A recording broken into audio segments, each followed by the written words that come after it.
Otto Granados Roldán nació en Aguascalientes, el 24 de noviembre de 1956. Su padre, Claudio Granados Gutiérrez, un inmigrante de Costa Rica, se casó con su madre, la señora María Guadalupe Roldán Gándara, originaria de Aguascalientes. Fue el menor de 5 hermanos. Tuvo 3 hijos, Otto, Emilio y Fernando. Está casado con Nicole Cío Granados. Otto creció en calles del tradicional centro de la ciudad. Estudió el preescolar en el Colegio Guadalupe Victoria, la primaria en el Colegio Alcalá, la secundaria en el Colegio Portugal y la preparatoria en el Instituto de Ciencia y Tecnología. Debido a su gusto por la política, luego que su abuelo fue alcalde de Aguascalientes y senador, escribiría artículos en una revista y comenzó a hacer política estudiantil, y junto con sus compañeros solicitaron una entrevista con el presidente Luis Echeverría, siendo recibidos por un secretario de Estado en Palacio Nacional. Estudió la carrera de Derecho en la Universidad Nacional Autónoma de México y posteriormente la maestría en Ciencia Política en el Centro de Estudios Internacionales del Colegio de México. Siendo aún estudiante, recibió su primera oportunidad laboral en la Cámara de Diputados, en el Centro de Análisis de Información.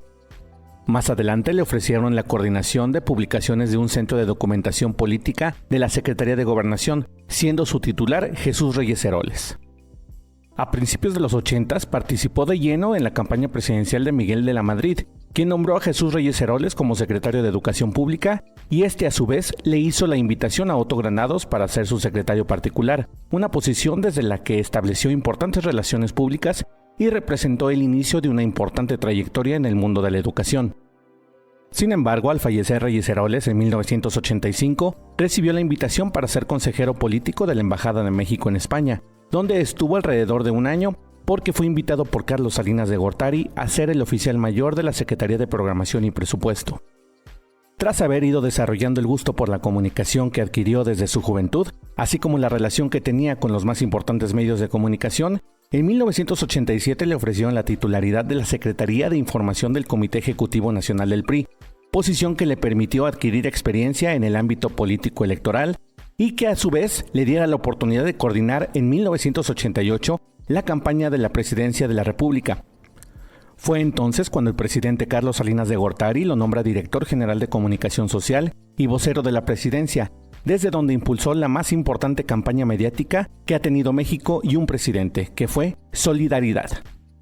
Su destacado papel en la política nacional lo hizo merecedor de obtener la candidatura del PRI a la gubernatura, logrando el triunfo electoral con más del 72% de la votación, y fue así como llegó a ser gobernador del estado de Aguascalientes en el periodo 1992-1998, siendo reconocido como el gobernador de la educación. Tras concluir su mandato, en 1999 a 2001, el presidente Ernesto Zedillo le otorga el honor de ser embajador de México en Chile, cargo que repetiría años más adelante de 2013 a 2015. Durante el periodo 2001 a 2013 se dedicó a la docencia y la investigación académica, desempeñándose como director general del Instituto de Administración Pública del Tecnológico de Monterrey, consejero y miembro del Comité de Ética e impartiendo conferencias sobre competitividad, innovación, educación y gestión pública. En 2015, el presidente Enrique Peña Nieto lo invitó a su gobierno como subsecretario de Planeación, Evaluación y Coordinación de la SEP, pero 2 años más tarde fue nombrado secretario de Educación Pública, donde fue el artífice de la reforma educativa. Posteriormente, Otto Granados fue presidente del Consejo Asesor de la Organización de Estados Iberoamericanos para la Educación, la Ciencia y la Cultura en el periodo 2019-2022. Además, ha sido miembro de distintos consejos y juntas de gobierno como de Banobras, el Fondo de Cultura Económica, el Consejo Nacional de Fomento Educativo y el Instituto Nacional para la Educación de los Adultos. Ha publicado numerosos artículos y ensayos en diarios y revistas de México y el extranjero como Milenio, El País, Crónica, Proceso, El Universal, El Suplemento Enfoque de Reforma, El Economista, La Razón, El Mercurio de Chile, Perfil de Argentina. Otto Granados Roldán tiene representación en diversas instituciones como la Universidad Católica de Chile, el Instituto Universitario Ortega y Gasset de España, la School of International and Public Affairs de la Universidad de Columbia en Nueva York, la Graduate School of Education y la John F. Kennedy School of Government, ambas de la Universidad de Harvard, el Instituto de Estudios Bursátiles de España, la Escuela de Derecho de la Universidad de Texas en Austin y la London School of Economics, entre otras también muy importantes. El exgobernador aguascalentense ha sido condecorado por el gobierno de España con la Orden del Mérito Civil, en grado de Gran Cruz, además de haber recibido galardones y reconocimientos en Suiza y en Chile. A la fecha, Otto Granados Roldán imparte conferencias tanto en México como en el extranjero, y es autor, coautor o editor de 22 libros sobre educación, ciencias sociales y políticas públicas. Por todo esto, Otto Granados Roldán es uno de los aguascalentenses de mayor reconocimiento a nivel mundial. Hola, ¿qué tal, amigos de Noticias 2.9 y de su canal Vida y Obra? Bienvenidos a un programa más de que pretende hacer un homenaje en vida a personalidades, a personajes destacados de la política, de nuestra sociedad, del ámbito deportivo, social, económico, cultural, artístico, por supuesto, todas las personas más importantes aquí en Vida y Obra. El día de hoy tenemos a una verdadera personalidad, un personaje de los más destacados de Aguascalientes, ahora sí como dicen, de Aguascalientes para el mundo, y me engalano en recibir con muchísimo gusto y muy agradecida al exgobernador Otto Granados Roldán. Licenciado, bienvenido, muy buenas noches. Lisette? Muchísimas gracias por aceptar la invitación. Me da mucho gusto estar aquí. Gracias. Espero que no vaya a acribillar. No, por supuesto que usted puede hacer lo que quiera. Perfecto. Nada más que sí, pues por supuesto que este programa es para hacerle un homenaje en vida, para demostrarle a la gente quién es Otto Granados Roldán y por qué es una de las personalidades más importantes que tenemos en Aguascalientes y por supuesto en México. Y ahorita vamos a platicar por qué. Vamos a comenzar, ahora sí que por el principio, ¿dónde nace Otto Granados Roldán? Si nos pudiera platicar de los antecedentes de sus padres, algo de su familia que podamos conocer. Con mucho gusto. Nací aquí en Aguascalientes en 1956. No quiero decir cuántos años, que la gente haga las cuentas. Sí, que hagan las cuentas, que les cueste. Y nací en el seno de una familia integrada por mi padre, que era un inmigrante. Él era costarricense de origen y llegó a México, a la Ciudad de México, más o menos en 1940 aproximadamente. Como muchos que se venían para México a buscar mejores derroteros. Y entonces conoce después en Aguascalientes, se viene de México a Aguascalientes a trabajar a una hacienda, como administrador de una hacienda, y aquí conoce a quien después sería mi madre. Sí. Y ambos pusieron después una papelería, más o menos en 1944, 45, en el centro de la ciudad, en Rivero Gutiérrez y Pasaje Ortega aproximadamente. Muy conocida.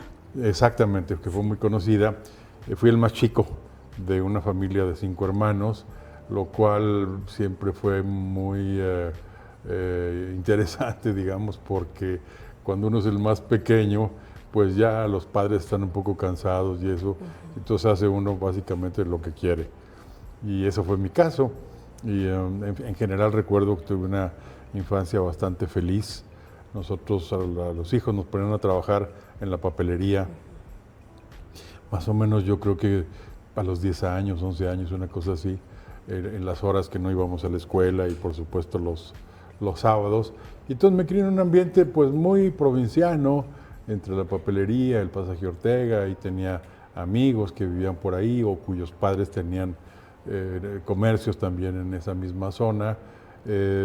Fui originalmente al preescolar en el Colegio Guadalupe Victoria, que entonces estaba en la calle del Codo, por ahí. Sí. ¿Dónde es la Casa de la Cultura actualmente? Exactamente, un poquito más para acá. Bueno, ya en el Codo prácticamente. Antes de que se mudaran un poco a las afueras de la ciudad, ahí hice el preescolar, después hice la primaria en el Colegio Alcalá, ubicado en Venustiano Carranza, ya más o menos cerca del Jardín San Marcos, y la secundaria la hice en el Colegio Portugal, a un ladito del Jardín San Marcos propiamente. Más tarde me fui a hacer la prepa, para la prepa de Petróleos, que entonces todavía no era universidad.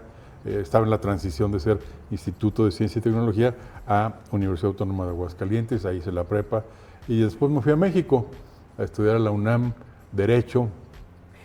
Originalmente yo tenía intenciones de estudiar ciencia política o alguna cosa así, pero era una disciplina que en aquellos años pues no tenía como mucho futuro profesional, laboral, y como ya tenía yo 2 hermanos mayores que estaban estudiando Derecho, pues entonces preferí estudiar Derecho. No es lo que más me gustaba, pero la estudié porque era lo que me podía permitir trabajar, ya sea de manera independiente como abogado, etcétera, etcétera, o colocarme en alguna otra oportunidad laboral.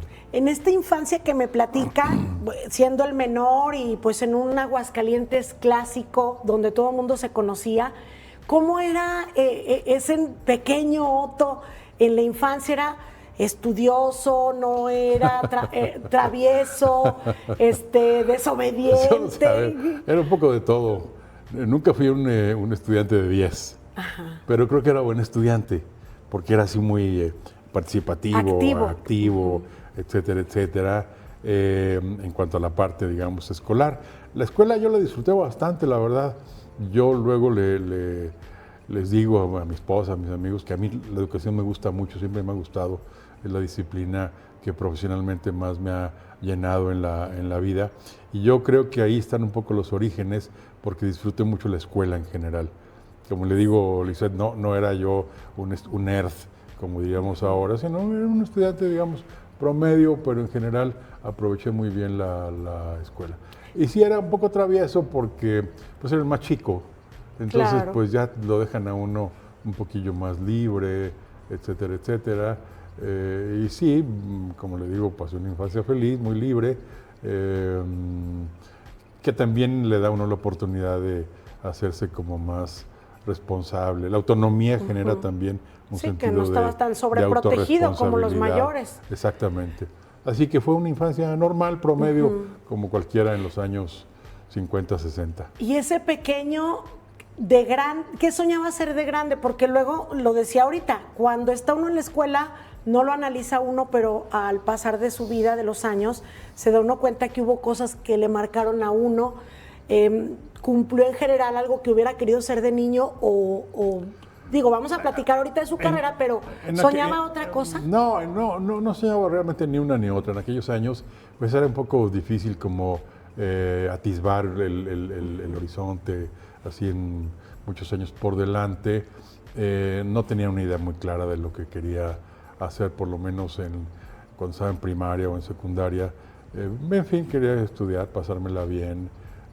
Más bien hasta la prepa ya empecé a tener más claro lo que quería primero estudiar y luego ya una serie de inclinaciones de tipo intelectual y político, sin duda alguna, que se complementaron o al revés, surgieron un poco en casa, porque en mi casa se hablaba de política. Sí. Mi abuelo, mi abuelo materno, había sido un político en Aguascalientes en las primeras 2, 3 décadas del siglo pasado. Fue senador, fue presidente municipal de Aguascalientes y en 1925 lo mataron. ¿Aquí en Aguascalientes? En Aguascalientes, en el contexto de una reyerta política como las que eran muy usuales en ese México de la posrevolución, donde todos los factores estaban apenas acomodándose, una disputa por el poder que no tenía un gran cauce institucional como para ordenarla, como ya fue después con los partidos políticos, etcétera. Y en ese sentido, pues yo creo, ahora que me lo pregunta, que ahí seguramente surgió un poco mi gusto por la política, el olfato por ello. A mi madre le gustaba bastante la política, o sea, hablaba de política en casa todo el tiempo, así que... Y luego ya en la prepa, como le decía, empecé un poco a tener más inquietudes intelectuales y políticas, ya de manera más participativa. Por ejemplo, a principios de los años 70, un profesor de la prepa llamado Netzahualcóyotl Ruiz Esparza, que era muy combativo y muy disidente respecto de la estructura de gobierno de la universidad o de lo que vendría a ser la universidad, empezó a sacar una revista que se llamaba Cátedra y ahí me invitó a escribir. Entonces publiqué en esa revista, no me acuerdo cuántos artículos, pero 2 o 3, y debo decir que a la fecha no me avergüenzo de todos, de algunos sí. Pero de otros no. Y ahí empecé a tener una cierta, ¿qué le diré? Además de la inquietud, una cierta disciplina por el estudio y por dar mis opiniones de manera escrita, de forma articulada, cosas así. Que ahorita vamos a hablar del tema de educación que es tan importante en su vida, pero le iba a comentar cómo los profesores, el papel que tiene fundamental un profesor en el aula, a veces con niños o con jóvenes, que para ellos pues es una rutina diaria y dejan una tarea, un trabajo, y empiezan a detectar gente con mucho valor, con capacidades, y empiezan uno a encaminarlo y no valoran quizá o no dimensionan la importancia de esos momentos que pueden ser trascendentales en la vida de sus alumnos y que los pueden llevar a tomar cierto rumbo como el de usted. Todo lo que ha hecho, que ahorita lo vamos a platicar, ¿qué tan importante ese tipo de maestros que luego se quedan en nuestra vida y nos impulsan a hacer algo? Sin duda fueron muy importantes. Ahora, hay dos tipos de maestros, o hay más, pero esencialmente yo distingo dos. Los primeros, que son como muy formales, que enseñan muy bien la disciplina, que saben lo que están enseñando y hasta ahí. Y otros que además de lo primero, le dan a uno una cierta ayuda adicional, un coaching, ya fuera de clase, como para platicar de otras cosas, etcétera, etcétera. Y yo tuve, la verdad, de los dos. En el caso de la prepa, tuve muy buenos maestros, muy formales, como por ejemplo Chávez Paura, un maestro que era muy especial en aquella época porque era un hombre muy culto, viajado. En aquella época la gente no viajaba tanto como ahora. Y él fue un profesor importante para mí. Luego tenía un profesor que era un médico que me daba etimologías grecolatinas, que era una disciplina, una materia que me gustaba mucho, porque pues era entender un poco la raíz de las palabras que uno maneja todos los días. Tuve otro, el maestro Silva Vadillo, que fue mi profesor de historia, el vikingo Efraín González Cuellar, que también fue profesor de historia. Bueno, todos ellos eran bastante buenos. Si acaso la única dificultad que tuve yo es que empezaban las clases a las 7 de la mañana y yo nunca he sido bueno para levantarme temprano. Entonces en algún semestre tuve, o en algún año, no sé, tuve algo así como 37 entre faltas y retardos. Y demoras y retardos, pero bueno, en fin, ni modo, y sigo siendo a la fecha malo para despertarme. Pero en el balance fue muy bueno. El otro grupo de profesores de los que a la fecha me sigo beneficiando, porque creo que me ayudaron mucho en mi formación, los tuve ya varios años después, cuando hice la maestría. En la universidad. Después. La maestría. Hice después la maestría en el Colegio de México, que era entonces una gran institución. Ahora se ha acorrientado un poco, se ha vulgarizado un poco, pero en aquella época era muy selectiva. Y entonces, cuando yo terminé la universidad, me hubiera querido ir al extranjero a estudiar una maestría. Por distintas razones no pude. Y entonces, en ese año, estoy hablando de 1979, se abría la maestría en Ciencia Política, que se abría cada 2 años en el Colegio de México. Y yo ¿era lo que usted quería? Claro, claro. Y yo competí en ese año, 1979, y entré. Era un proceso de ingreso muy riguroso, al que se presentaron posiblemente unos 200 jóvenes, 200 personas, y nos admitieron a 12 o 13. Era un programa además muy bueno, porque era tiempo completo, pero usted tenía muchas ventajas. Por ejemplo, además de tiempo completo, nos daban una lana, un dinerito mensual, una beca mensual, que en aquella época era bastante buena. Eran algo así como 6, 8 mil pesos de 1979, no sé cuánto sería ahora. Teníamos un muy buen seguro médico privado, teníamos una muy buena cafetería con bonos de descuento y todo lo demás. Entonces, apoyos alimenticios. Uno prácticamente vivía allí. Y esa fue, desde mi punto de vista, la parte profesional, quizá la etapa más formativa. Me dio una enorme disciplina para el estudio, para escribir, para estudiar, para leer. Hice muy buenos amigos, algunos de los cuales los conservo hasta la fecha. Entonces, como le digo, hay distintos tipos de maestros, pero todos de una u otra forma suelen ser importantes. Y les va tomando uno.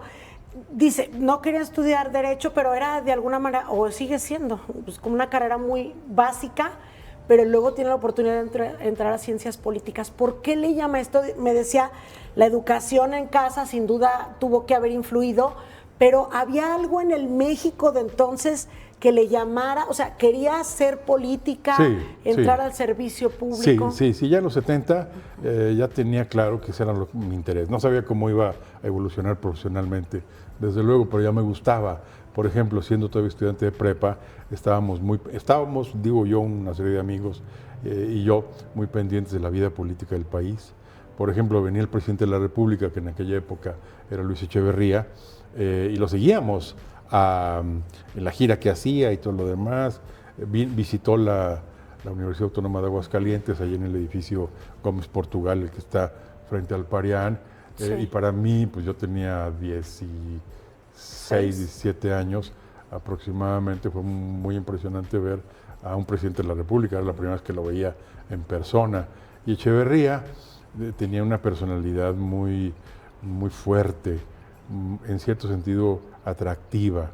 Ya con los años uno se vuelve, tiene un juicio más crítico desde muchos puntos de vista, pero entonces me empezó a gustar y luego nos organizábamos para hacer política estudiantil en ese sexenio también de Echeverría. Derivado de esa gira que hizo Echeverría para acá, nosotros, un grupo, le pedimos una entrevista y él nos dijo que nos iba a recibir en México el entonces secretario de la Presidencia, que se llamaba Hugo Cervantes del Río. Y fuimos a México y nos recibió en Palacio Nacional, imagínate. No, la impresión para ustedes como estudiantes. Un poco de chavillos así de esa edad, que lo reciba un secretario de Estado, además un secretario de Estado importante políticamente hablando, pues fue una experiencia muy interesante, sin duda alguna. Ya tuvimos oportunidad de ver en la semblanza una gran cantidad de puestos importantes que ocupó, que sería imposible que platicáramos aquí todo, por eso lo pusimos ya en la semblanza, pero a grandes rasgos vamos a platicar de estos cargos tan importantísimos que tuvo. ¿Cómo empieza esa primera oportunidad? A ver, cuando yo estaba estudiando la licenciatura en Derecho en la UNAM, empecé a trabajar primero en un despacho de abogados, ahí estuve un tiempecito, y luego se abrió una oportunidad de trabajar en la Cámara de Diputados. Estoy hablando del año 1977, 78. Yo tenía un amigo ahí en la Cámara de Diputados que era el director de Recursos Humanos. Entonces me dijo, hay una plaza primero en el área administrativa, vente para acá. Y yo le dije, no es lo que más me gusta, yo quisiera estar en un área de análisis político. Y me dijo, vente a esta primera plaza que está desocupada y con los meses te pasamos a la otra. Y así fue, en efecto. Estuve unos meses en esa primera tarea y de ahí me pasaron a una cosa que se llamaba el Centro de Documentación y Análisis de la Cámara de Diputados, que era un trabajo muy divertido porque nos encargábamos de proveer de información a los diputados, notas para discursos, síntesis de libros, cosas de esa naturaleza, pues para que los diputados, donde había de todo, buenos, regulares y analfabetas también, pudieran, digamos, estar mejor preparados.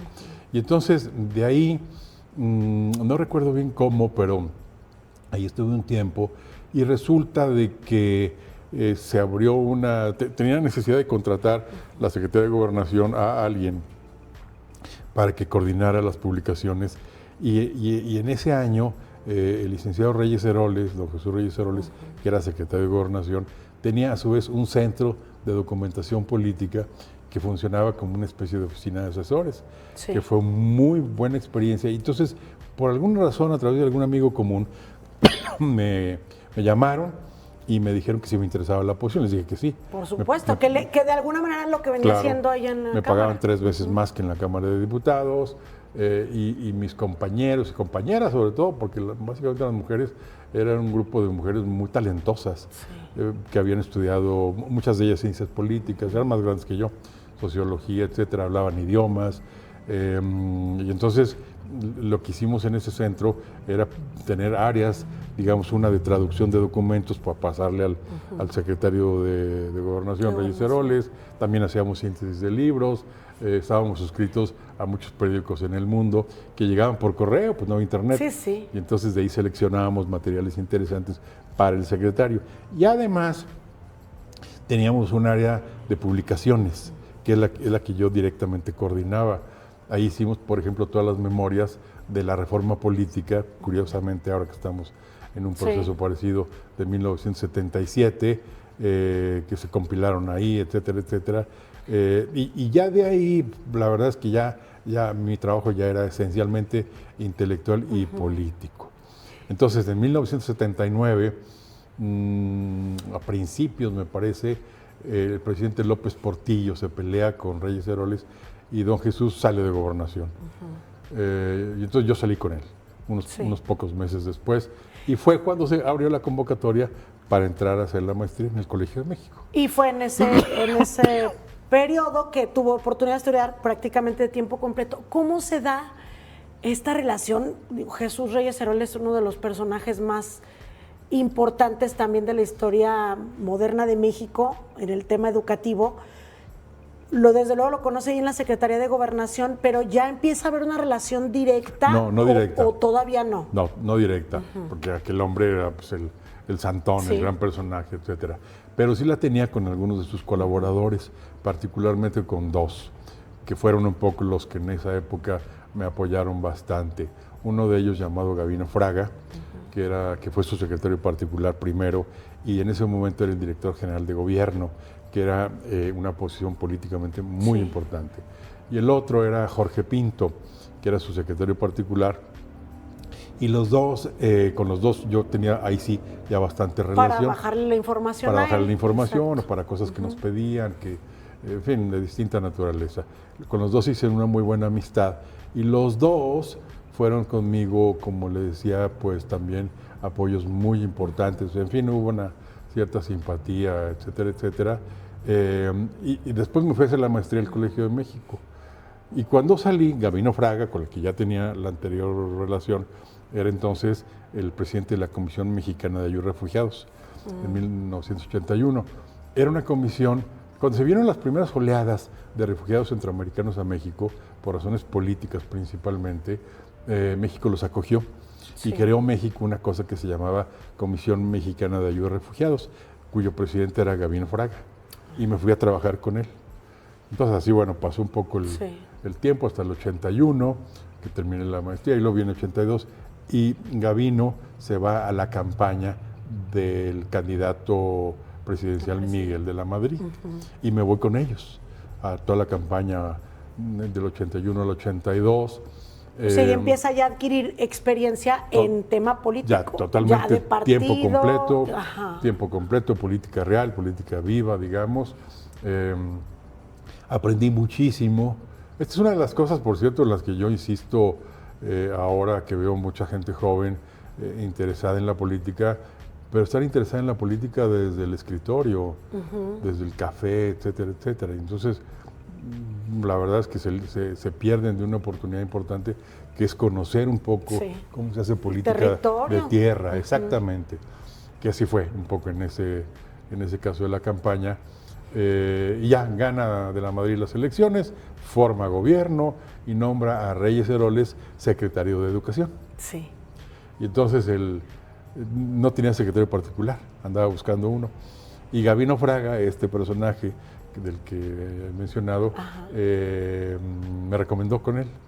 Don Jesús le dijo, oye, que Gabino, había sido su secretario, claro, exactamente, y sabía quién podía. Entonces Gabino le dijo, pues hay alguien, un muchacho, tal, y ya me mandaron llamar. Fui a Educación Pública a trabajar, me recibió Reyes Heroles el 3 de diciembre de 1982, ahí en su despacho. Don Jesús era realmente un verdadero profesor en el sentido más profundo de la palabra, pero al mismo tiempo tenía muy mal carácter, era muy gruñón y muy regañón y toda esta historia. Entonces me recibe, me abre la puerta, se levanta los lentes ahí y dice, a ver, pásele. Entonces ya me dice, ¿quiere venirse de secretario particular? Pues sí. Pues ahora le dice, a darle. Y eso es todo lo que me dijo. Sí. No me dijo ni cuánto me iba a pagar, ni lo que esperaba de mí, ni nada. Entonces me pasé ya a la oficina mía, que iba a ser la oficina de al lado del secretario, y ahí me quedé hasta que él murió. Pero ya porque don Jesús tenía muere. quien le dijera cómo hacer, pues, cómo atenderlo, digámoslo así, por esta situación. Sí, no, y la verdad es que yo creo que en parte, Lisette, hicimos muy buena relación, o vaya, me trató muy bien, porque dentro de lo gruñón que era y regañón de esta historia, como que quizás la diferencia de edades, yo tenía 26 años, le hizo me cobró cierta simpatía. Sí. Y entonces me trataba bien y me trataba mal, pero hasta lo mal yo lo disfrutaba, Sí, porque todo se era una aprende. disciplina, en fin, todo eso. Y fueron años extraordinariamente formativos, además de muy felices personalmente, muy formativos. Y fundamental porque alguien pues que justamente quiere hacer política, pues ser secretario particular del secretario de Educación Pública le da la Y oportunidad de este tener, secretario de exacto, Educación. y le da la oportunidad de tener muchas relaciones. Exactamente, así Ajá. es, Lizeth. Hubo muchas enseñanzas ahí, de tipo político, de tipo intelectual, de ya hacer un trabajo serio y todo lo demás, pero ese otro componente también fue un plus, Sí. porque conocía muchísima gente, muchas de las cuales, con muchas de las cuales sigo conservando amistad hasta ahora, y en distintos momentos de mi vida se volvieron interlocutores importantes. También me apoyaron mucho, en fin, le podría decir muchísimos nombres, varios de ellos ya murieron, pero por ejemplo yo ahí conocí de los vivos a Enrique Krause, que era secretario de redacción de la revista Vuelta, a Héctor Aguilar Camín, que estaban apenas fundando la revista Nexos, a don José Luis Martínez, que luego murió, el gran filólogo y literato mexicano, a don Jaime García Terrés, que era director del Fondo de Cultura Económica, y a mucha gente, como le digo, con las que prácticamente seguí teniendo amistad o algún tipo de relación hasta que se murieron. Y este sin duda un paso muy importante que viene a seguramente abrir las puertas para muchas de las cosas que siguen. ¿Cómo llega entonces luego, después de este capítulo, a ser consejero político de la Embajada de México en España? ¿Cómo se da ese cambio de la Secretaría de Educación Pública a la Embajada? Pues porque don Jesús se murió. Ajá. El secretario Reyes Heroles se muere el 19 de marzo, precisamente de 1985, de un cáncer. Fue un cáncer muy invasivo, muy agresivo, y se fue muy rápido. Don Jesús le detectan el cáncer más o menos como el 9 de marzo, se va a Estados Unidos para, en fin, ver si tenía alguna posibilidad de salvación. Se pasó 10 días y murió. Fue muy rápido, muy agresivo, muy invasivo y muy rápido, en cierto sentido. Pues no es una mala, o sea, nunca es bueno morir, no pero en tanto. condiciones menos dolorosas. Y entonces ya me quedé yo trabajando en la SEP, todavía con el nuevo secretario que llegó unos poquitos días después, se llamaba Miguel González Avelar, un tipo muy correcto, por cierto, muy educado, muy amable. Y ahí me quedé yo unos meses hasta que él nombrara a mi relevo. Yo le dije a González Avelar, porque él me preguntó que qué pensaba hacer, y yo le dije, pues mire, si se puede, me gustaría quedarme aquí en la Secretaría, pero no aquí en este puesto. Y entonces le di varias opciones, le dije que me gustaría ser director de radioeducación, que existe hasta la fecha. Le di otra opción que era ser director general de educación superior, y alguna otra. Y entonces, pues nunca me dio una respuesta concreta de si sí o no, o si alguna, tal. Y en el ínterin, básicamente porque había sido secretario particular de Reyes Heroles, me daba una buena carta de presentación, me cayeron 2, 3 ofertas de trabajo interesantes, una de ellas con el licenciado Salinas de Gortari, otro personaje muy importante en mi vida, que me propuso ser el director de comunicación social de la Secretaría de Programación, de la que él era titular. Sí. Y yo originalmente le dije que sí, porque dije, perfecto, era una muy buena posición, con un hombre muy inteligente, que además tenía ya espolones para ser presidente de la República, y le dije que sí. Pero entonces me arrepentí, Sí. porque en ese momento me cayó otra Oferta. propuesta, que era irme a trabajar en una posición de tercer nivel a la Embajada de México en España. Yo nunca había vivido en el extranjero, y entonces pues me entusiasmó. Por supuesto, sí. Y por conducto de alguien, porque la verdad es que me dio mucha pena ver a Salinas y decirle que siempre no. Y entonces hablé con su secretario particular, que fue muy comprensivo, y le inventé ahí una historia. Le dije que, pues, en fin, estaba yo muy deprimido por la muerte de don Jesús, etcétera, etcétera, y que me había surgido pues esta oportunidad de irme a España y que yo pensaba que... Como alejarse un poco. Exactamente, y entonces le dije, me da mucha pena que yo tenga que decirle directamente al licenciado Salinas porque se va a enojar. Nos habían hasta tomado una foto ya de la toma de posesión en la Secretaría de Programación. Y entonces este hombre, el secretario particular de Salinas, fue muy buen transmisor de la... Supo cómo manejar el tema. De mi renuncia anticipada. Y así fue. Y entonces me fui a España a trabajar en la Embajada de México en Madrid y fue una gran experiencia. Porque el embajador también era un político, no era un diplomático de carrera, era un político muy afamado en la época, también ya medio viejón, llamado Rodolfo González Guevara. Y a mí me encargaron en la embajada el área de asuntos políticos. Y entonces hacía también lo mismo, análisis político, llevaba las relaciones con los partidos, con los parlamentarios, en fin, toda esta historia. ¿Y cómo se da que nuevamente reciba la oportunidad de trabajar con Carlos Salinas?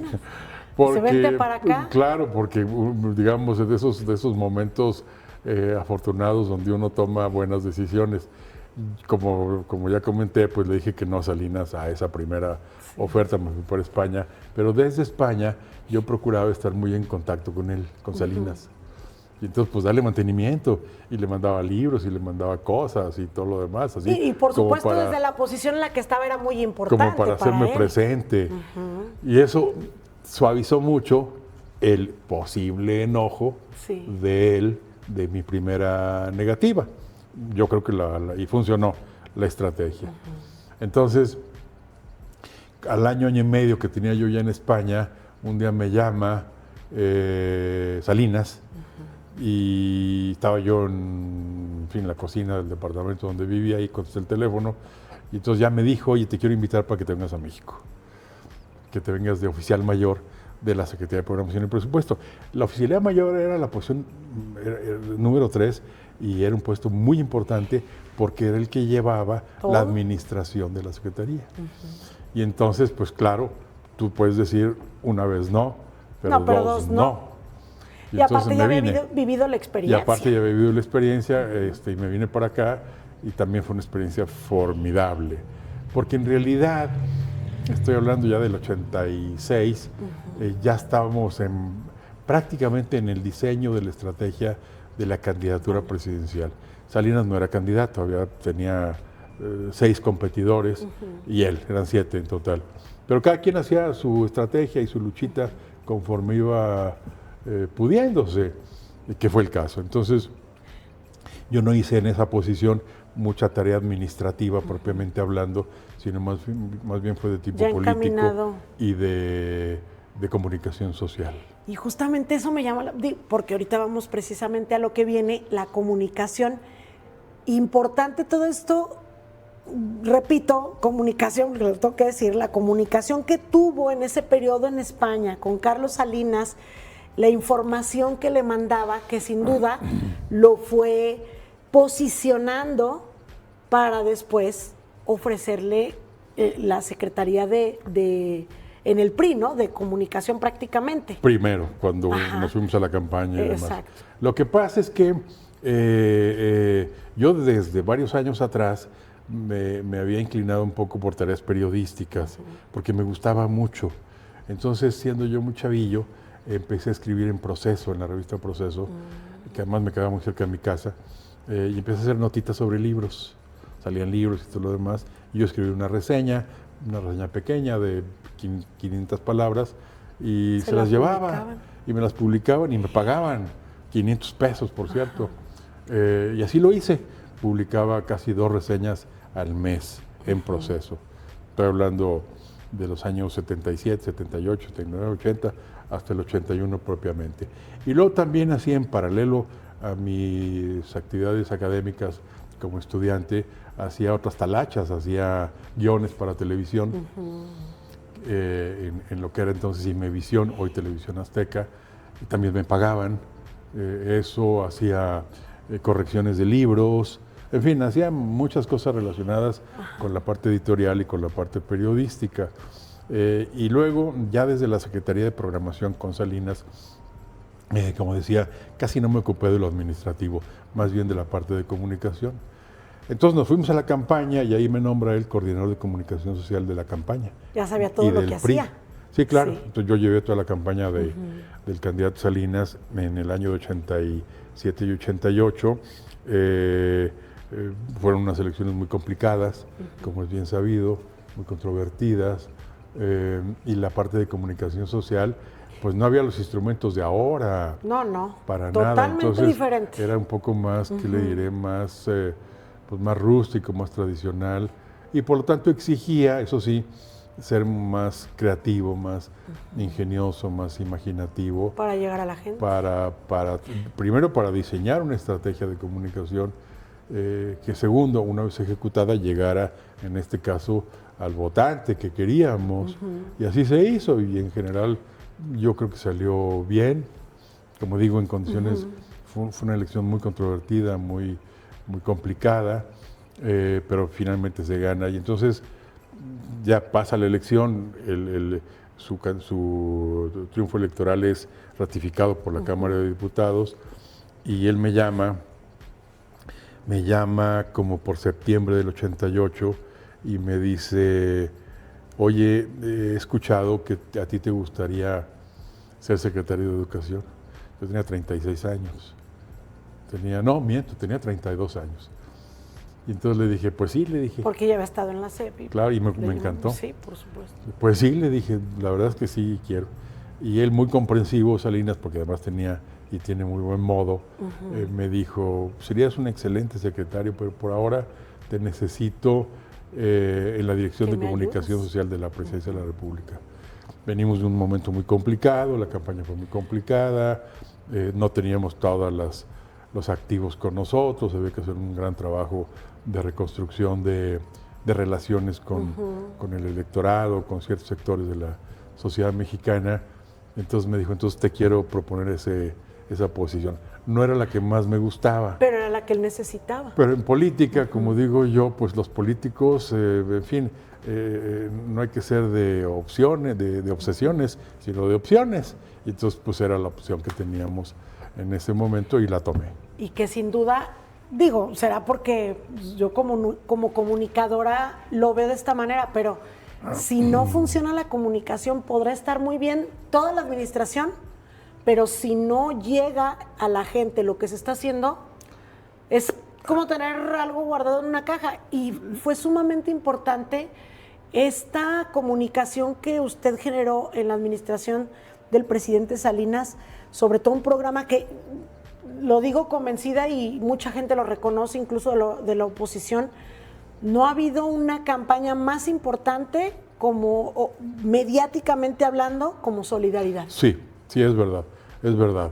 Es una campaña que a la fecha sigue siendo muy recordada.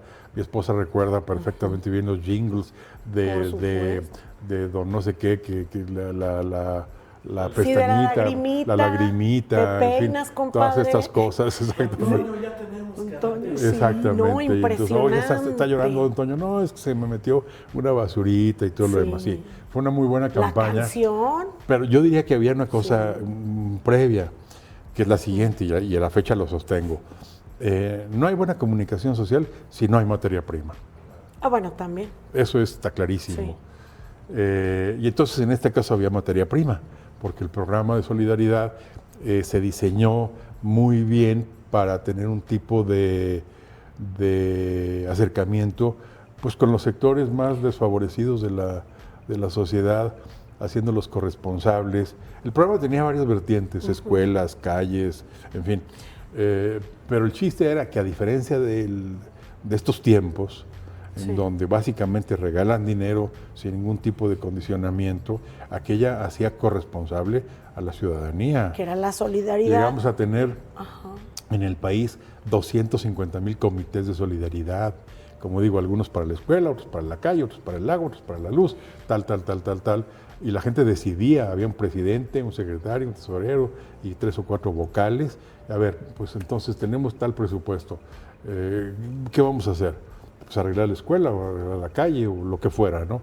Entonces había un sentido, como digo, de corresponsabilidad que fue creando una relación entre el gobierno y la ciudadanía de mayor calidad, sin duda alguna, y de mayor responsabilidad. Recuerdo también en ese entonces se hizo si no me equivoco, una canción donde participaron todos los artistas. Sí, claro. Y tengo entendido fue el gobierno el que la impulsó, ¿no? Sí, fue un jingle llamado Solidaridad. Pues dice, Solidaridad, venceremos, bla, bla, bla. Y entonces esa canción se hizo. Teníamos muy buena relación con Televisa, pues que era la televisora más, en fin, dominante en aquel momento. Y entonces, como parte de la campaña, le propusimos a Televisa que sus actores, sus artistas, sus cantantes, hicieran un grupo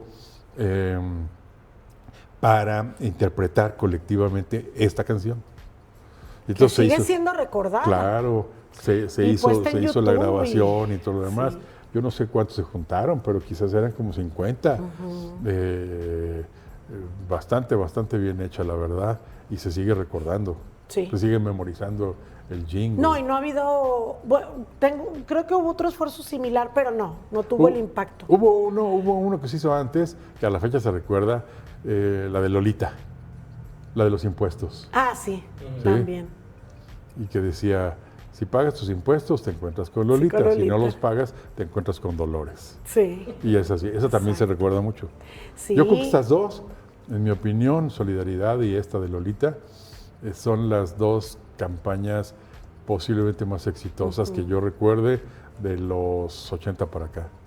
Sí, impresionante todo este tema que se hizo en la administración de Carlos Salinas de Gortari y luego también enfrentar pues el cierre de la administración complicado mediáticamente hablando. De Salinas.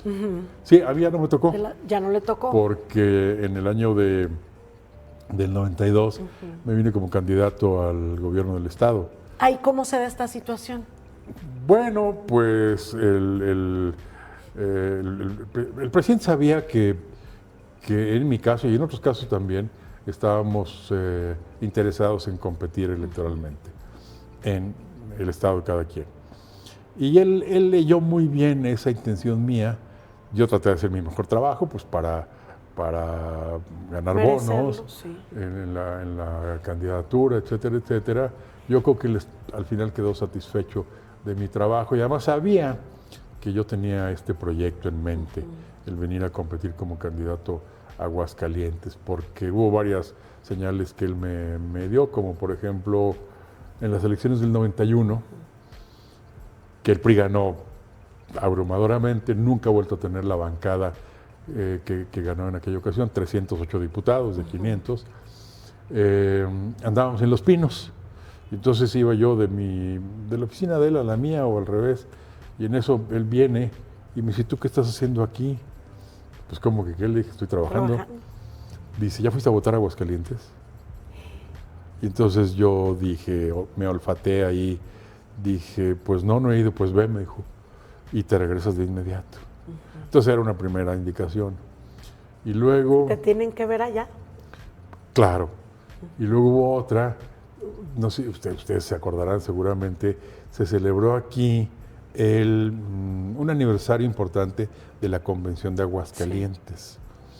Era gobernador todavía Barberena. Y entonces Salinas vino al evento, al Teatro Morelos, y casi nadie vino con él, excepto yo y alguien más. Tienes que ir. Y entonces no solo eso, sino en el presidium del Teatro Morelos estaba pues, el presidente de la República en medio, Barberena de este lado y yo de este lado. Entonces pues ya eran señales, claro, sí. Señales muy claras y así se fue dando. Entonces cuando se vino ya el año de 1992, que era el relevo aquí en Aguascalientes, pues en fin, con la ayuda de Salinas, el PRI me nominó a esta candidatura y me fue muy bien, la verdad. Fue una campaña muy bonita y yo la he relatado en un libro un poco autobiográfico que acabo de escribir y publicar hace un par de años. Y también fue muy interesante, un poco por lo que decía al principio de esta charla, porque haciendo política real, política de tierra, viendo a la gente para los ojos y toda esa historia, se aprende muchísimo. Sí. Es cierto, lo hemos dicho aquí, que ahora las redes y los instrumentos tecnológicos y lo que quieran y manden, pero nada de eso sustituye el contacto humano. Contacto. Yo tengo en mi casa, el otro día la desempolvaba, una foto de un evento mío de campaña. Entonces yo estoy semi de espaldas y aquí enfrentito de mí está un viejito sentado, un viejito muy humilde del campo, de alguna zona rural. Yo estoy hablando, tengo el micrófono en una mano y unos papeles, unas tarjetas en la otra mano y estoy hablando a la gente. Y el viejito que estaba a 1 metro mío me está viendo así, con una enorme atención. Entonces el personaje de la foto es el viejito, no yo. Sí, sí. Pero el mensaje de la foto es que esas son las cosas en donde uno adquiere un sentido de responsabilidad. O sea, ese viejito estaba viéndome con muchísima atención, seguramente con cierto sentido de esperanza de que ese cuate que estaba ahí enfrente hablándole al micrófono y todo lo demás, algo podría hacer para mejorar su vida. Por supuesto. No hay palabras en esto. Lo que hay es un mensaje, lo que hay es un lenguaje corporal, lo que hay es una comunicación de esa naturaleza.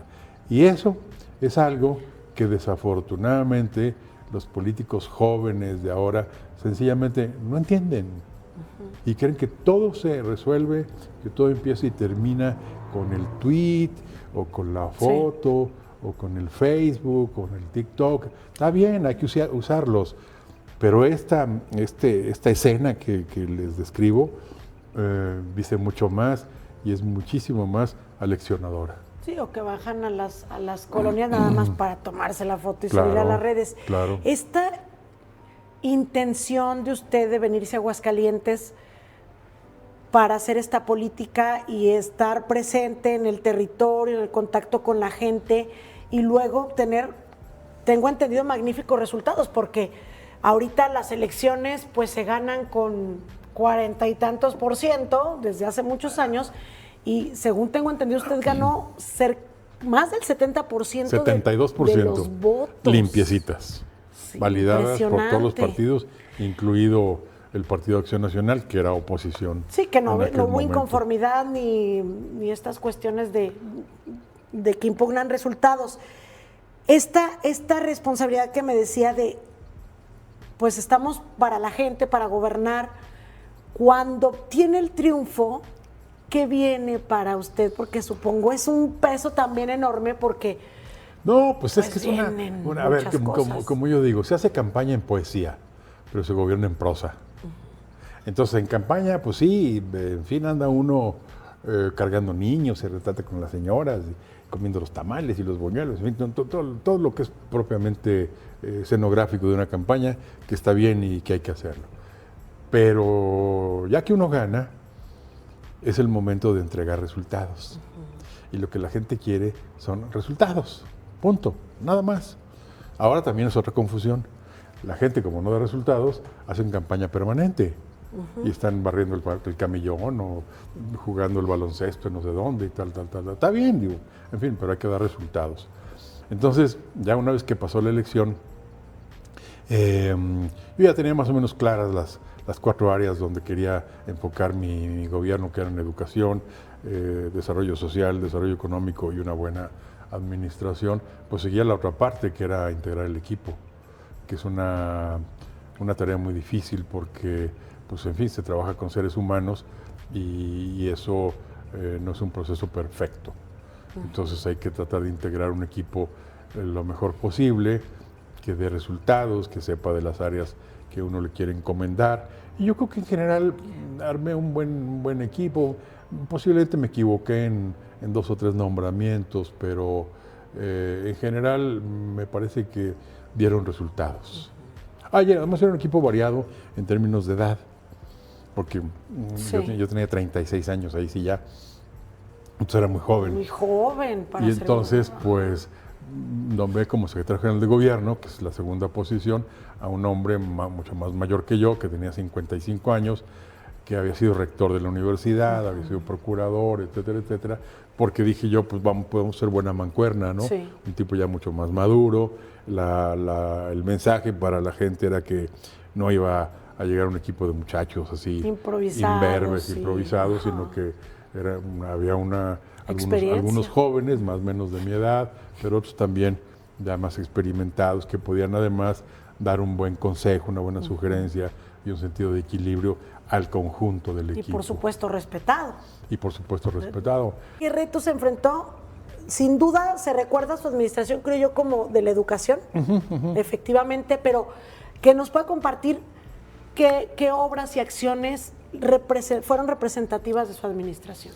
A ver, la educación fue la primera, por dos circunstancias. La primera es que, como ya dije, por tres circunstancias. La primera es porque yo creo que es la inversión más importante que un gobierno puede hacer en educación. Es la más duradera, la más rentable, en fin, tiene muchísimas ventajas. La segunda es que a mí me gustaba mucho. Y la tercera, muy importante también, o quizá más importante, es que en 1992 se descentralizó la educación básica. Hasta entonces la manejaba el gobierno federal. Y entonces en 1981 o principios de 82 se firmó el acuerdo de la descentralización y el gobierno federal le dijo a los estados, Ustedes se encargan. ahí te va el paquete. Y fue un proceso prácticamente inmediato. Entonces cuando yo entro de gobernador me encuentro con que tengo que manejar ahora el sistema educativo estatal de Aguascalientes, que aunque es chiquito es complicado.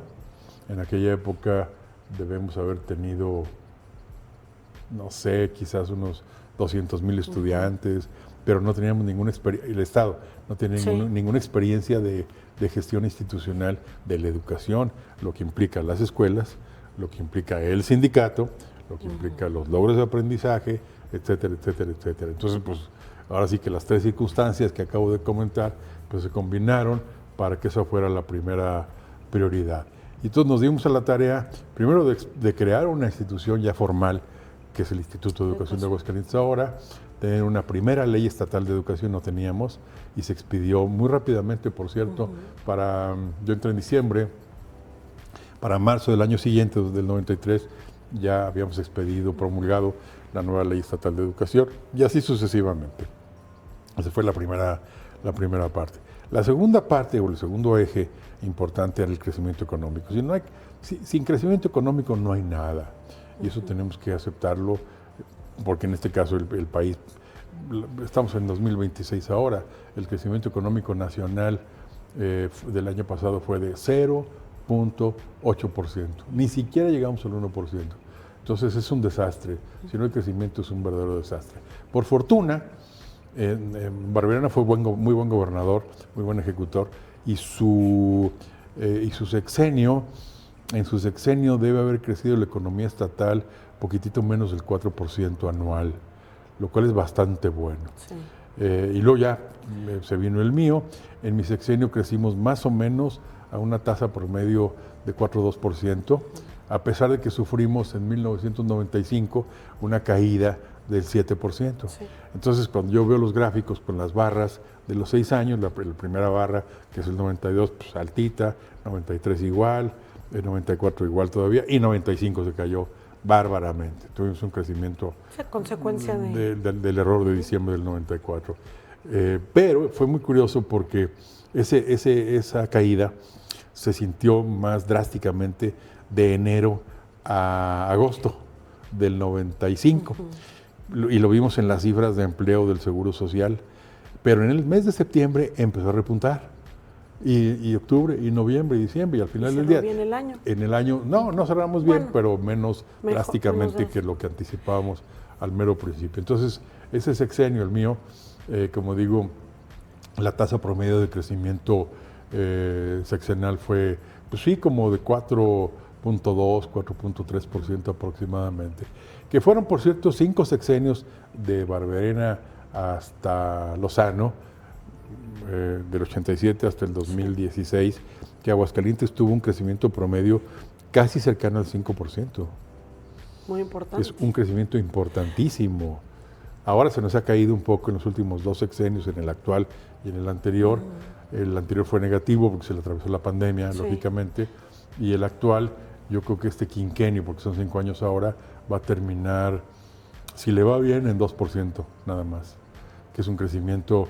El estado de Aguascalientes requiere crecer al 4.5% para compensar un poco el crecimiento poblacional, etcétera, etcétera. O sea, estamos a menos de la mitad de la meta necesaria. ¿Que es ahí, influye también el tema, el tema federal? ¿O ella es netamente estatal? No, las dos cosas, es una buena pregunta. Yo creo que, claro, las circunstancias nacionales nos han afectado negativamente. Pero también es verdad en que, como eso ya lo sabemos, es una realidad que ahí está.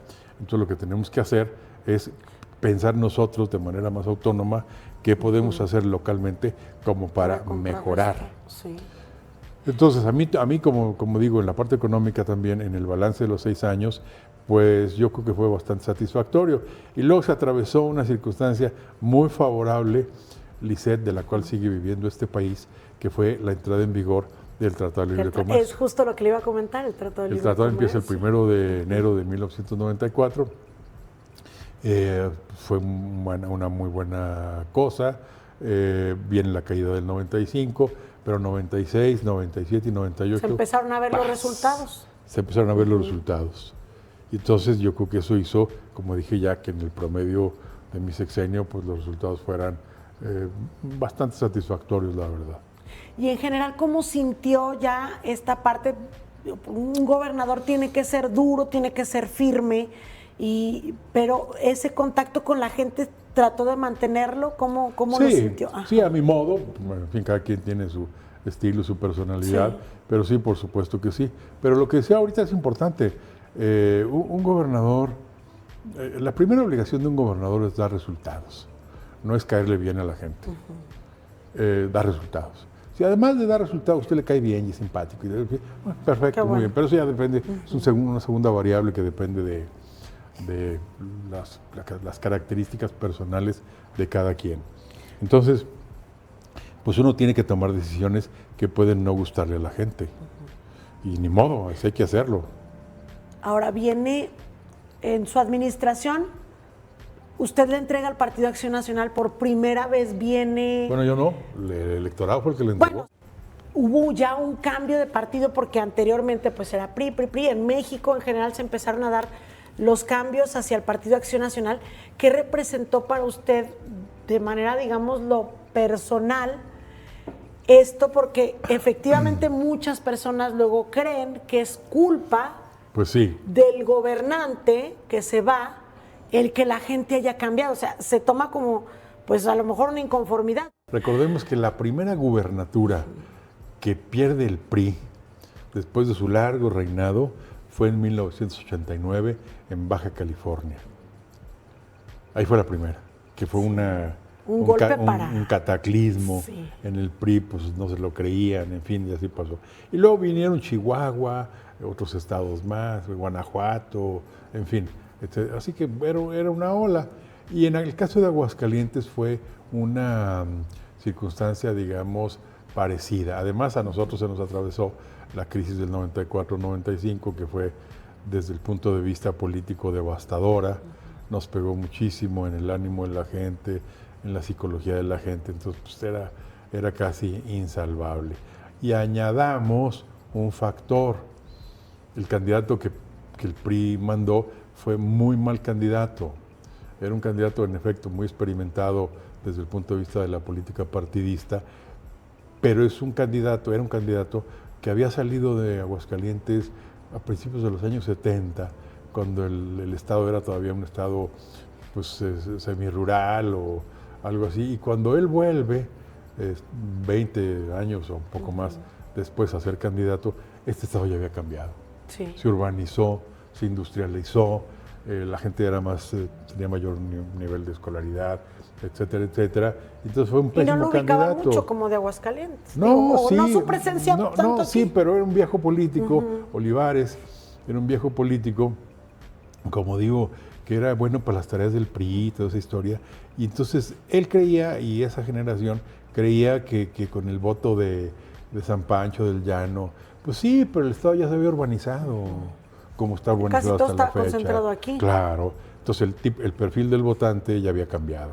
Era un votante, como digo, ya citadino, y además había llegado migración. Más o menos en esos años, según las cifras del INEGI, el 24% de la población de Aguascalientes en esos años venía de fuera, eran inmigrantes, entre ellos la cohorte del INEGI, que llegó, que eran, si mal no recuerdo, 3,000 familias, y además un perfil más educado, más crítico, más citadino, en fin, todo lo demás. Y entonces, pues como digo, Aguascalientes había cambiado, pues ganó el PAN. Yo salí, debo decirlo, con un buen nivel de aprobación, casi el mismo de la votación que había tenido 6 años atrás, un poquito más del 70%.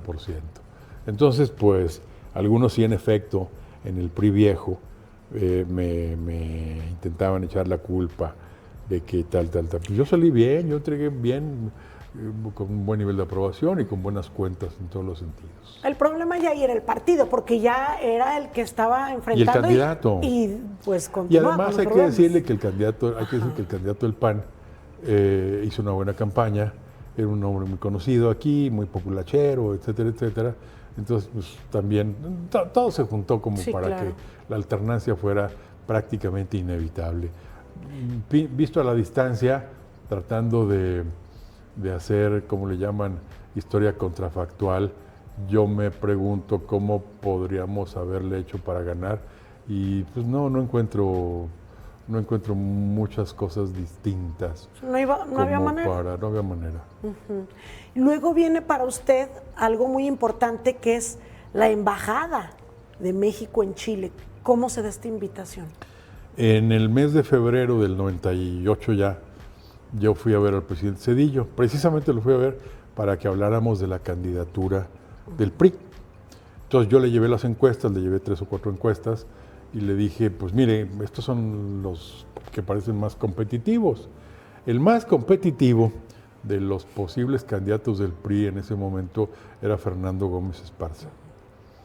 Y Zedillo me dijo, no lo conozco. Sí, le dije, acaba de terminar como presidente municipal, tiene muy buenas credenciales profesionales y personales, pues sería el mejor. Y luego venía, no me acuerdo quién, como segundo, Armando Romero me parece que era el segundo mejor candidato, y como en el tercer lugar venía Olivares. Sí. Y luego venían 3 o 4 más. Ya, no me dijo nada Zedillo. Dice, bueno, pues déjamelo, lo voy a conversar acá con el PRI, en fin, tal, como se acostumbraba en aquella época. Y ya nos paramos, y ya de pie me acompaña a la puerta de su despacho en Los Pinos, y yo saqué una tarjetita que traía en la bolsa del saco, y le dije, oiga, por cierto, le dije, pues, aprovechando el viaje, después de que yo termine, me interesa esto. Y entonces le di una tarjeta donde estaban mencionados una serie de países. Sí. Ah, y él entendió. Entonces me dijo, órale, me dice, déjamela. Y sí se va a poder. Pero me la condicionó a que ganáramos la elección. Y entonces, habiéndole ya puesto las cartas sobre la mesa. Pues, sí, entonces dije, ching, la torre, ¿no? Total, viene la campaña de Héctor Hugo, fue una muy mala campaña, y pues ya perdimos, etcétera, ¿no? Entonces yo pensé que ya la aspiración diplomática se había esfumado. Ya, en fin. Pero Zedillo me llama al día siguiente de la elección de aquí. Y debo decir que muy comprensivo, porque yo le dije la verdad. Ya sabía. Le dije, mire, lo siento muchísimo que no haya podido ayudar yo a sacar la elección en Aguascalientes. Y él me dijo, no te preocupes, dice, desde hace varios meses ya estaba muy cantado que íbamos a perder. Él tenía más encuestas que yo, lógicamente, y todo lo demás. Y hasta ahí quedó la conversación, al día siguiente. Y ya pasaron los meses, vino la toma de posesión de Felipe, y saliendo de la toma de posesión de Felipe González, ahí en el Teatro Aguascalientes, me llama el secretario particular de Zedillo y me dice, te vas a ir de embajador a Chile. Ah, pues perfecto. Dijo, sin embargo, si has cambiado de opinión y te interesa otra cosa, te vienes para México. Y me ofreció una o dos otras posiciones que... ¿En el gobierno que federal? me acuerdo que me ofreció, fíjese, una muy rara, pero estaba vacante en ese momento, que era ser director general de Aeropuertos y Servicios Auxiliares de México, ASA, la empresa que manejaba los aeropuertos, Sí, los y que aeropuertos. maneja a la fecha el Todavía aeropuerto sí. de la Ciudad de México. Y yo dije, yo no tengo la menor idea de un salvo volar. Sí, tener algo nada más por tenerlo, pues. Y entonces le dije, no, le dije, estamos puestos con lo de Chile, y así fue.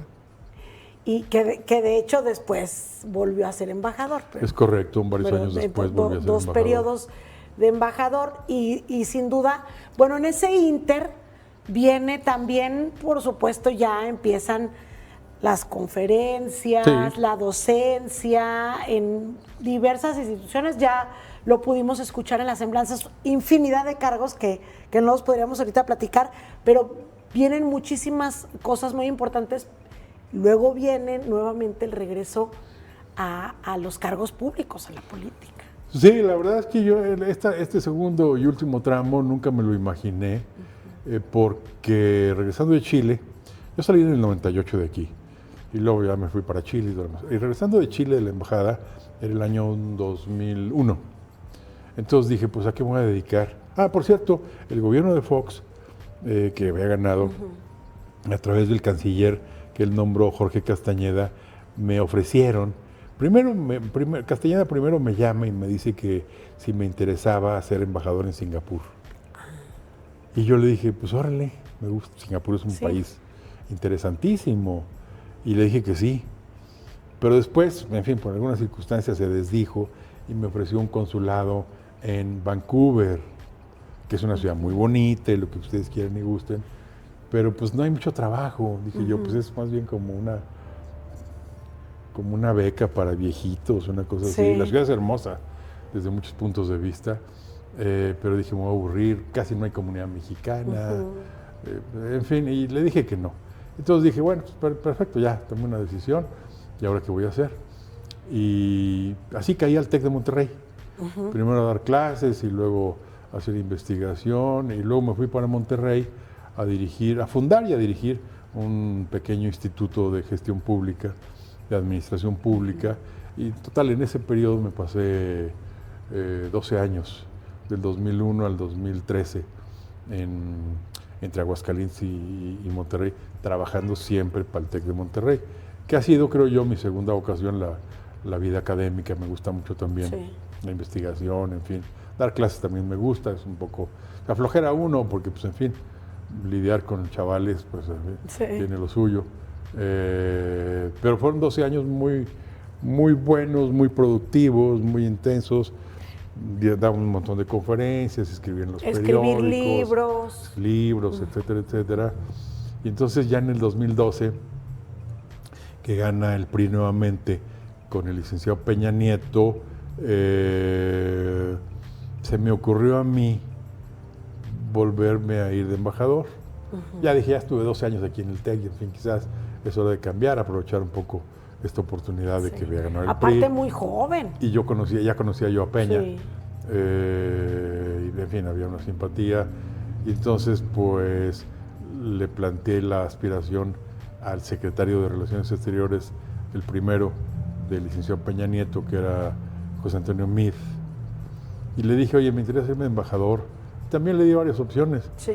Y yo no sé si por la primera o por alguna otra razón me volvieron a ofrecer Chile. Y le dije que sí, y nos fuimos a Chile. Y pasamos ahí dos años y pico, también muy felices, fue una muy buena experiencia. La vida diplomática, si uno se la toma en serio, es muy gratificante también. La gente a veces piensa que en fin, es puros cócteles y recepciones y esas cosas. Y ahora, en estos tiempos de Morena, se ha vulgarizado un poco, porque mandan de embajador a cualquier burro. Y entonces, bueno, pues a los que quieren proteger. A los que quieren proteger, pero muchos de ellos son verdaderamente analfabetas.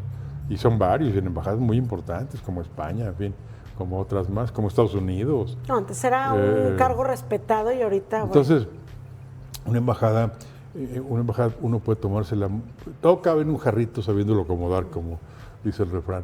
Y entonces uno puede hacer muchas cosas interesantes, importantes en las relaciones bilaterales, y que fue el caso de Chile. Chile es un país que funciona, es un país muy civilizado, etcétera, etcétera. Teníamos un recién tratado de libre comercio, empezaron a llegar más inversiones, en fin, mexicanas, sobre todo mexicanas en Chile, menos de Chile para acá. Entonces fue una embajada, insisto, muy completa desde el punto de vista de relación comercial, desde el punto de vista cultural, etcétera, etcétera. Fue muy, muy gratificante. En lo personal y en lo familiar también fue muy gratificante. Y luego lo invita para que se venga acá nuevamente a la Secretaría de Educación Pública, o se acabó el periodo de la embajada. No.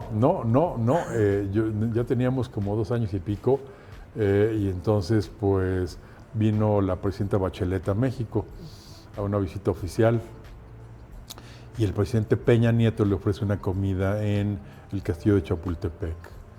Y entonces a mí me sientan junto al que era su jefe de oficina, Aurelio Nuño, al que yo prácticamente no lo conocía. Habíamos tomado un café alguna vez y él cuando era estudiante me escribía, en fin. Sí, porque él por supuesto que lo ubicaba. Sí, claro. Y entonces, curiosamente en la comida esta con la presidenta de Chile, Aurelio y yo no platicamos nada de Chile. Hablamos básicamente de educación, porque él me preguntaba muchas cosas de educación. Ok. Entonces yo dije, bueno, algo está aquí pasando. Y al día siguiente me pide que nos tomemos un café, y fui a ver las oficinas. Y entonces ahí me dijo que lo iban a nombrar secretario de Educación y que me quería invitar a venirme de subsecretario. Y yo le dije que sí. Me dijo, ¿cuál te interesa? Porque la SEP tenía entonces 4 subsecretarías. Sí. Le dije, me interesa educación superior. Órale, me dijo, está hecho. Ya, perfecto. Entonces ya, regresé a Chile, y el 15 de septiembre o 16 de septiembre la embajada organizó, como de costumbre cada año, una recepción por el Día de la Independencia, y pues ahí les anuncié que ya me venía. Y entonces pues me vine, lo consulté con mi esposa, que no era muy partidaria de la idea, pero al final me dijo, tómalo, porque si no te vas a arrepentir. Sí. Y lo tomé.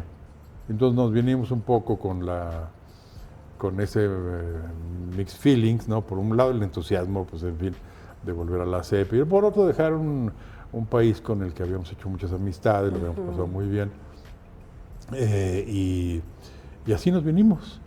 Entonces fue una época muy intensa, porque la reforma educativa del presidente Peña, que en mi opinión y en la opinión de muchos ha sido la mejor diseñada desde los años 60 en este país, pues era una reforma compleja, tenía su nivel de conflictividad, de tensiones, había que evaluar a los maestros, porque requeríamos mejores maestros, y para saber si los maestros eran buenos o malos, pues hay que evaluarlos, como cualquier diagnóstico que hacemos cuando vamos con el médico. Entonces y esa parte fue la que a mí me tocó coordinar.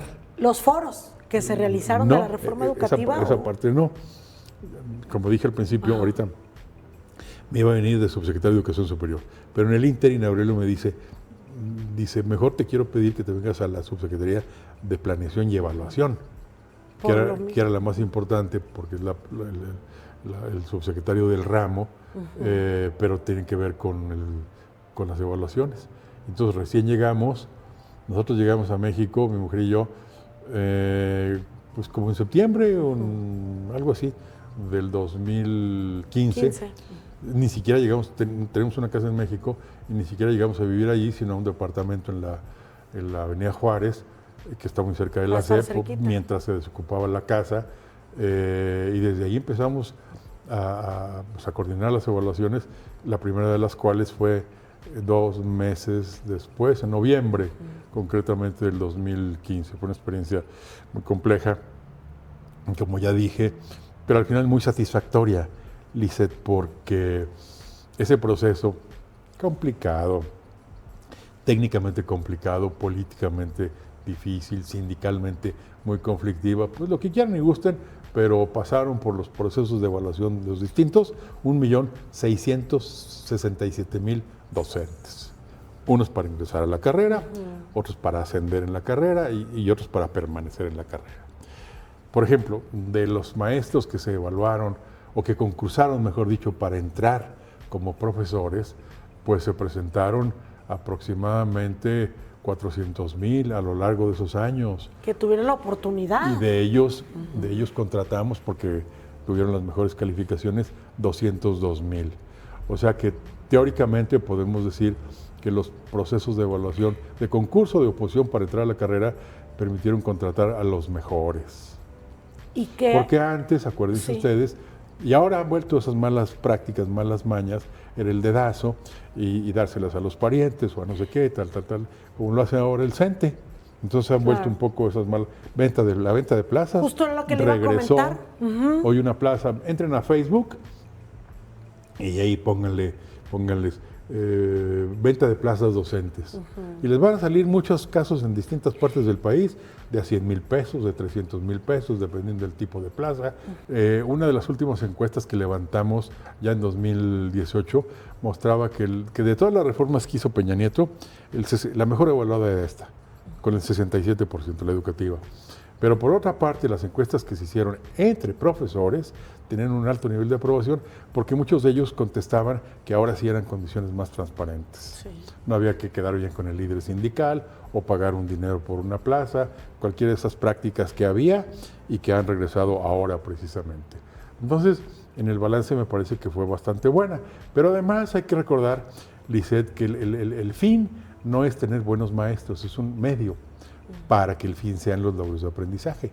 Y cuando nosotros terminamos en el 2018, por una combinación de factores favorables, pues ya 11 estados del país habían mejorado sus calificaciones en comprensión lectora y 18 en matemáticas, en diferencias o en puntajes estadísticamente significativos. Entonces... Porque también vino mucha capacitación para los maestros que anteriormente no se daba. Claro. Entonces, por supuesto, eso derivó en incrementar, en aumentar el nivel educativo de los estudiantes. Sin duda alguna, y ahora lamentablemente hemos vuelto a las andadas en México y en Aguascalientes. Pandemia y luego el gobierno. Voy a dar dos ejemplos. El gobierno de Morena, el gobierno pasado, creó una cosa que se llamaba Mejor Edu. Mejor Edu hizo 2 evaluaciones diagnósticas entre niños de primero de primaria al tercero de secundaria en 3 campos formativos, o hasta 4, los de costumbre, ciencias, matemáticas, lectura y alguna otra. Y los resultados son los siguientes. El primer resultado, el 70% de los niños mexicanos hoy, de 10 años, no sabe leer ni comprender un texto simple como un artículo del periódico. Es lo que se llama pobreza de aprendizaje. Los niños mexicanos de ahora, solamente el 1% o 2% saben distinguir entre una opinión y un hecho. Tercero, en la primera evaluación diagnóstica que hizo el mismo gobierno, de cada 100 reactivos, los niños mexicanos respondían correctamente 44 nada más. Y en la siguiente, que ya fue el del año del 2025 o 24, el resultado fue prácticamente el mismo. Entonces, perdónenme, pero el sentido de la educación no es mantener en paz al sindicato. Es un requisito, si ustedes quieren, una precondición. Pero el sentido es que los niños aprendan lo que tienen que aprender y que lo aprendan bien y a tiempo. ¿Qué quiere decir a tiempo? Pues en la edad en la que están, de 6 a 12 en la primaria, de 12 a 15 en la secundaria. Tan sencillo como eso. Y entre la pandemia, porque hubo muchísimo rezago, y lo sé como madre de familia, y este gobierno de Morena, bueno, estos gobiernos de Morena, y no se diga con la reforma con la nueva escuela, ¿usted cuánto estima que tengan de rezago los alumnos? ¿2, 3 años, 4? Sí, es una buena pregunta. No quisiera atreverme, existe la cifra, pero lo que sí está demostrado es que muy probablemente esta va a ser una generación perdida.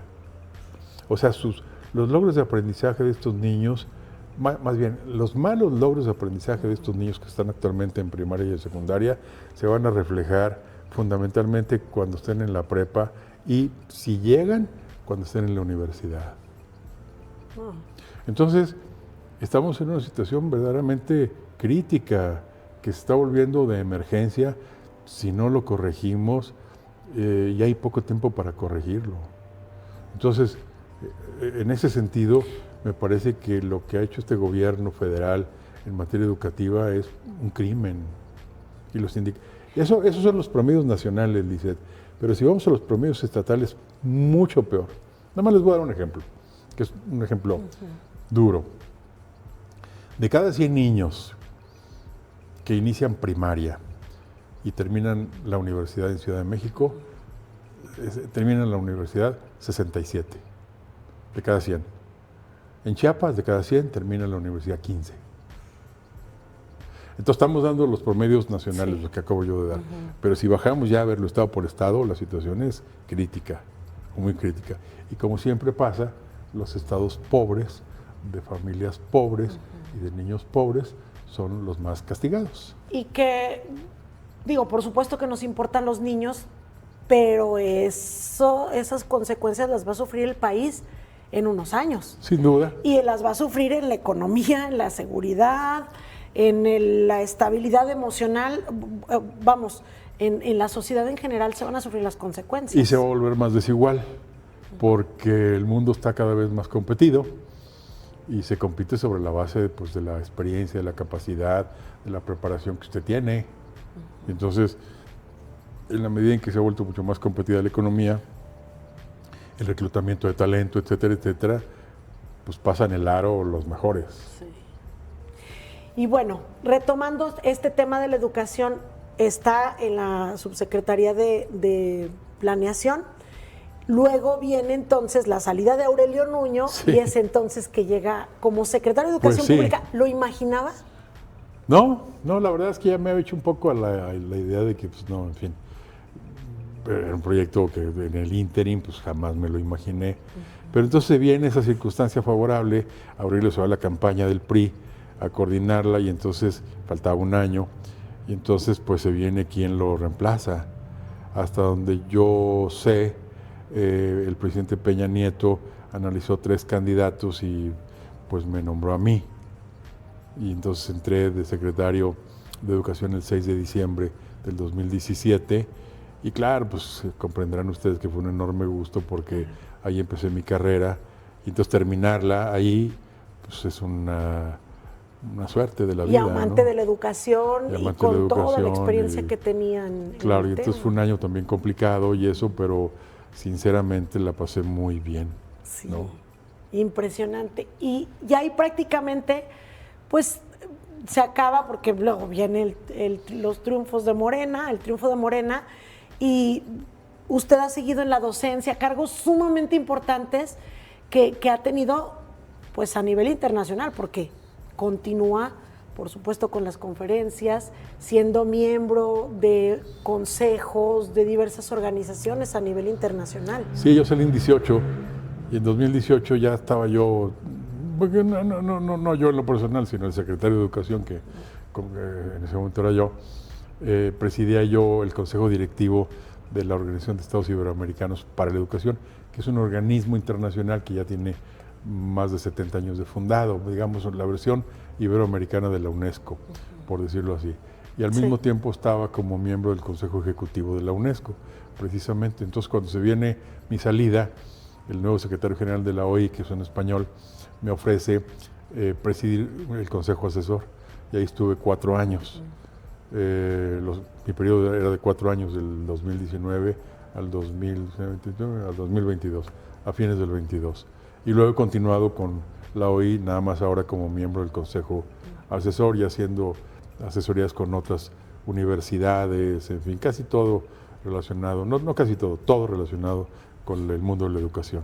La educación, la economía, por supuesto la comunicación que fue tan importante en su vida y que pues sigue siendo recordado por eso.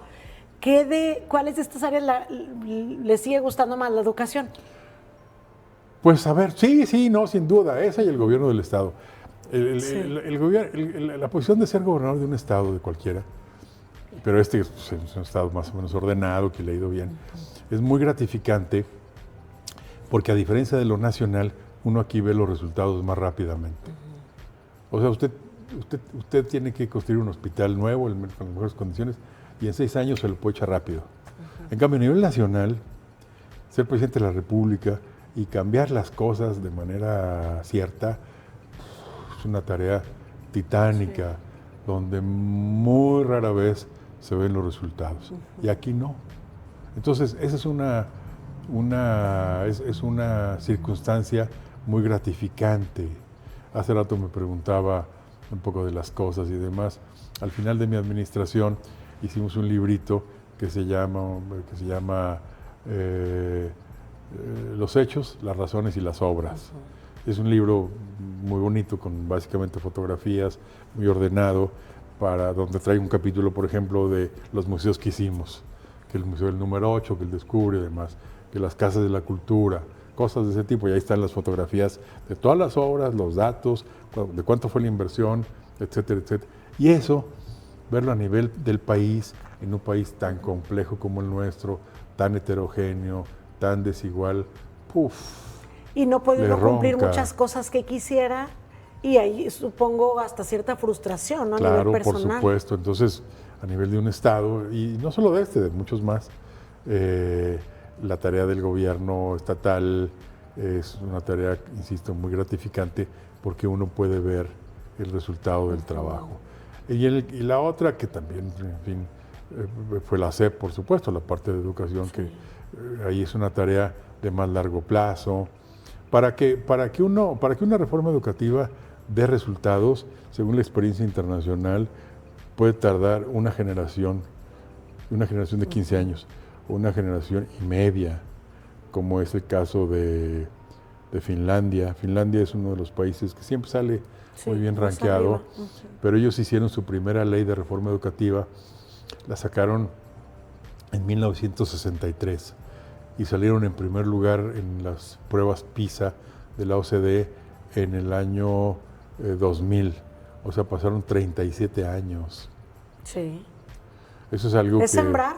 Que es claro. En la educación es Y sembrar. es una siembra que no se ve. Usted repara las calles aquí, bueno, ahorita no porque están tan mal que, en fin, pero hace la reparación y se ve, en un mes yo ya tengo pavimentado aquí la gente calle le pone de un enfrente. arbolito y está contenta. Exacto. En cambio, la educación no. Pero no. En la educación la cosecha no es de cosecha rápida. Tarda, pero es la más duradera. La más satisfactoria también. Y por supuesto, pues garantiza el bienestar de las familias. Claro, por supuesto. Usted con tantas, conferencias en Harvard, en muchas universidades, invitado, muchas seguramente virtuales, otras personalmente, la satisfacción personal. Sí, como no, a mí me gusta, es algo que me gusta mucho.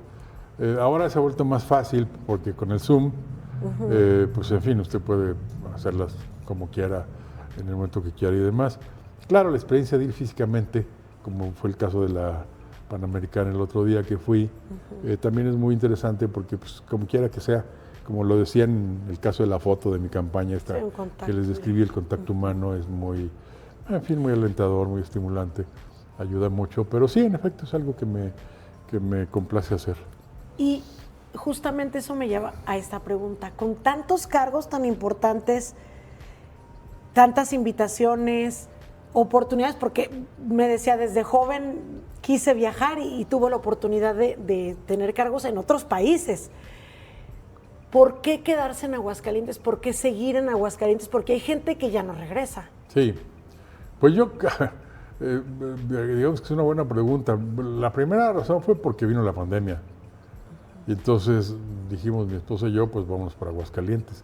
Y me acuerdo bien que estábamos ahí preparando la maleta y eso, y no me acuerdo si ella o yo, dijimos, pues ¿para cuánto tiempo será? Pues dije yo, 1 mes, 2 meses, 3 meses. No, hombre, ya nos quedamos aquí. ¿No se imaginaban? Ya llevamos 4 años o 5 de vuelta para acá. Pero por otra parte, volver a los orígenes tiene su chiste. Toda proporción guardada, no quiero que se tome a mal, ni mucho menos, pero García Márquez decía, ya cuando era grande, y antes de que le diera un poco pues, Alzheimer, lo que haya tenido, decía, al final de mi vida siempre voy a ser el hijo del telegrafista de Aracataca, porque su padre era telegrafista. Y hay algo de eso, en fin, un poco esa evocación del volver a los orígenes, pues debe tener su atractivo emocional, psicológico, y la verdad es que creo que así fue una muy buena decisión y pues en fin, estamos contentos. Y con todo esto la familia siempre es importante, vamos a eso, ¿no? Se vuelve a los orígenes, a tener una pareja, los hijos, las satisfacciones que dan, o sea, siempre es importante que el hombre se mantenga dentro de ese núcleo. Bueno, sí, ahora es un tema, en fin, extrañamente cada vez más confuso, diría yo. Debo aclarar que yo soy una persona conservadora y en efecto yo creo eso, que al final del día el núcleo familiar pues es importante y todo lo demás.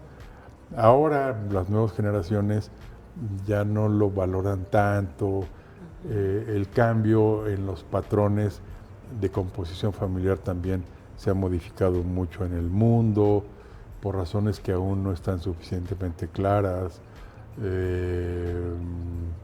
pero al final del día, digamos, ese contacto familiar, en fin, la esposa, los hijos, etcétera, etcétera, viene siendo humanamente muy importante, ¿no? Y yo creo que en ese sentido ayuda a construir mejores sociedades, mejor ciudadanía. En fin, yo creo que tiene en general. Me imagino que hay mucha gente que podrá estar en desacuerdo con una opinión, o que pueden decir, bueno, es que es una visión muy conservadora y tal, pues ahora hay, en fin, cuestionamientos al núcleo familiar en el sentido tradicional, etcétera, etcétera. Bueno, en fin, yo no los entiendo, en algunos casos no estoy de acuerdo, o por lo menos en la circunstancia de cada quien, en la mía, pues me parece que es un elemento puede importante. Tener incluso el cargo de presidente de la República o lo que sea, pero pues, a final de cuentas deja uno en la oficina y entra uno a su casa y necesita tener pues compañía, con quien descargar todas las emociones positivas, negativas. A lo que hemos platicado hasta este momento de su vida, ¿hay algo que le haya dejado un mal sabor de boca, que haya dicho, digo, ahorita me decía, pues me equivoqué en algunos nombramientos, pero alguna situación así que le haya dolido, que no le haya gustado? Alguna así, digamos, dolorosa en ese sentido. No recuerdo ninguna. No recuerdo ninguna. Quizá por dos razones. Por una parte, porque pues, uno se va teniendo la piel más curtida. Y la segunda razón, que yo creo que es muy saludable, es que nunca hay que tomarse nada de manera tan personal. Y conforme pasa el tiempo, comprender mejor un poco las cosas que ocurrieron y por qué ocurrieron, digerirlas mejor y darle vuelta a la página. Y se acabó. Entonces yo creo que eso, digamos que es una metodología, llamémosle terapéutica, porque pues no se puede andar en la vida cargando con venganzas, con rencores, es que usted me hizo tal cosa hace 25 años, tal, ¿no? En fin. Y uno aprende a seleccionar mejor a las personas y a comprenderlas mejor. Y ya sabes con quién te gusta sentarte a comer y con quién no.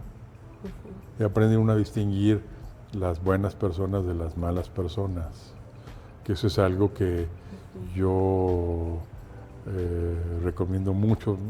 Rápidamente se nota cuando alguien es buena persona y cuando alguien es mala persona. Y en política eso puede tener costos altos. Y ya finalmente, que me gustaría preguntarle, y que es con la pregunta que cierro siempre mis entrevistas, ¿cómo a usted le gustaría, en palabras propias, ser recordado? Sí, yo sé que es una pregunta que nos hacemos y que se hace. Pues mire, me gustaría ser recordado como un buen marido y un buen padre de familia. Yo le agradezco a usted infinitamente la confianza, por supuesto, porque luego no es fácil hablar de la vida de uno. En ocasiones, pues nos gusta mantener la vida un poco privada, pero sí agradezco infinitamente que nos haya acompañado, que me haya tenido la confianza y, por supuesto, un placer haber platicado con usted. Al contrario, mil gracias, Lisette. Gracias. Y gracias a todos los que nos vean. Muchísimas gracias y gracias a todos ustedes que siguen Vida y Obra. Por supuesto, los esperamos en una siguiente emisión. Hasta la próxima.